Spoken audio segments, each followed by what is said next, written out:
Hi! Welcome back, everybody. Thanks for joining us. Welcome to where the magic happens. Alright, so we're going to do the final process of that one thing that actually helps out with itchy dogs too, but get ready to pause it, okay? I'm going to rip a little loose leaf paper out and show it to you now. In 5, 4, 3, 2, 1.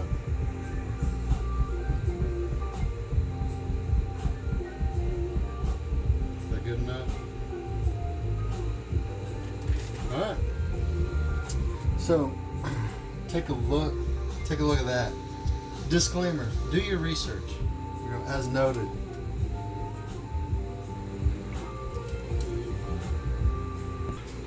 Okay. Alright, back to the story. We have lighting trouble around here, but we weren't born in the dark ages, so we're trying to make do.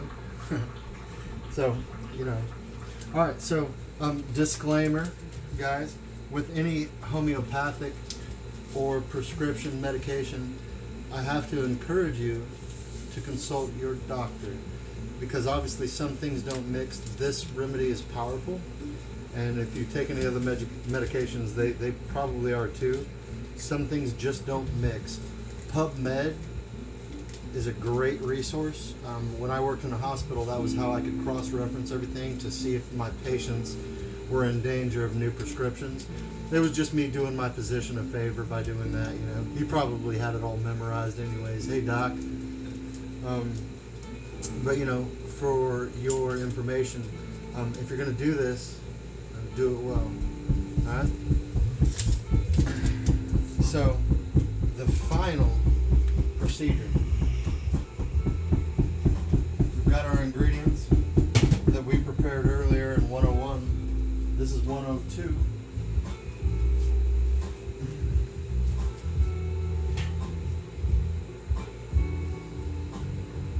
It smells delightful.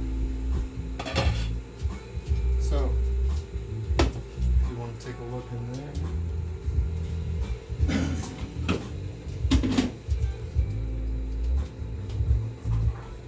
And then take a look over here. This is how I do it. Stainless steel. Got my strainer, got my pot. Got my ingredients.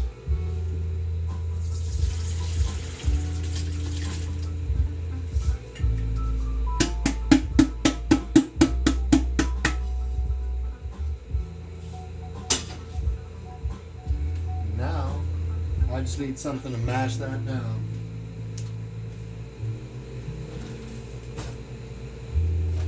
Got all kinds of things. I feel like just using my fist.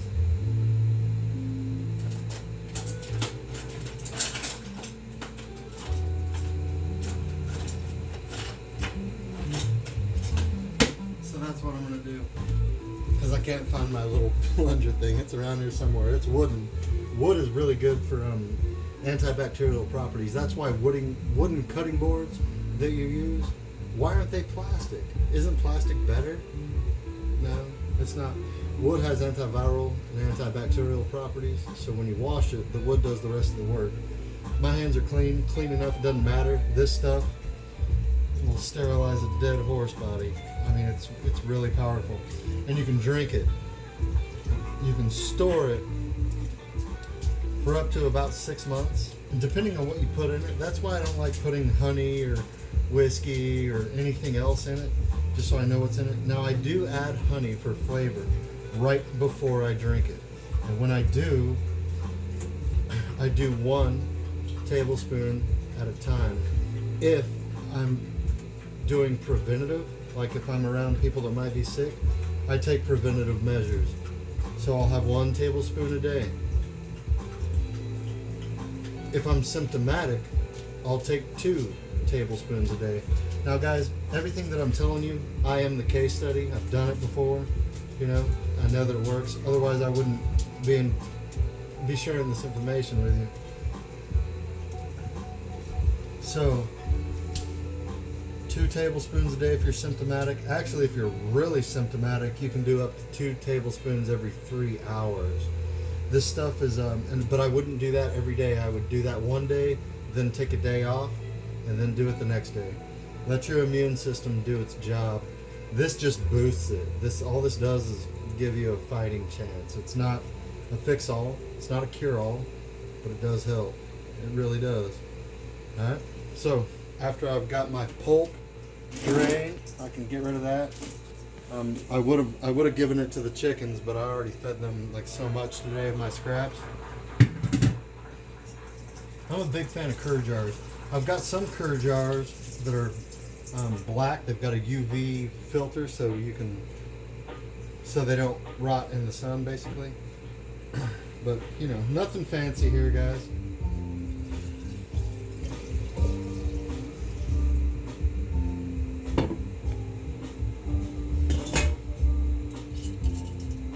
Guys and gals. Hey Hannah, are you tuned in yet? I know you're busy. Tell your dad I said hi. There it is.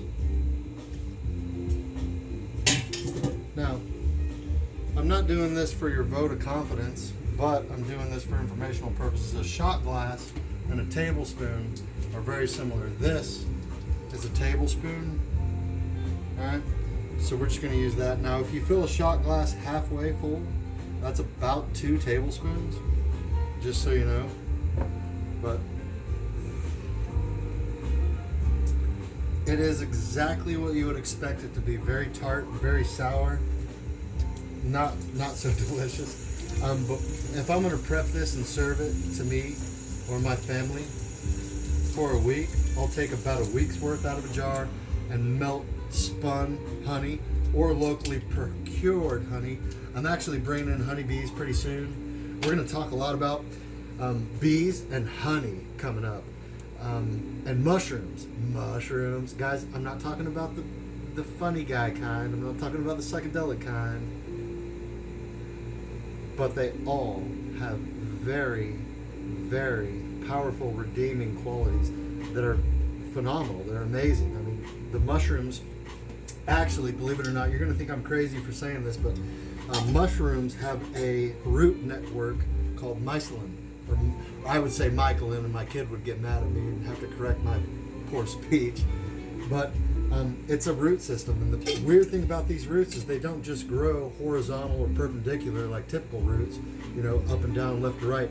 These roots grow 360 degrees, so they encompass every angle, and they produce their own antibacterial, antiviral properties. They can literally fight off anything in any environment because they adapt.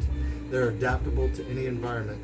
And if you go walk around in the woods out here on any continent, every step you take, you might be traveling over around about 300 miles of mycelium.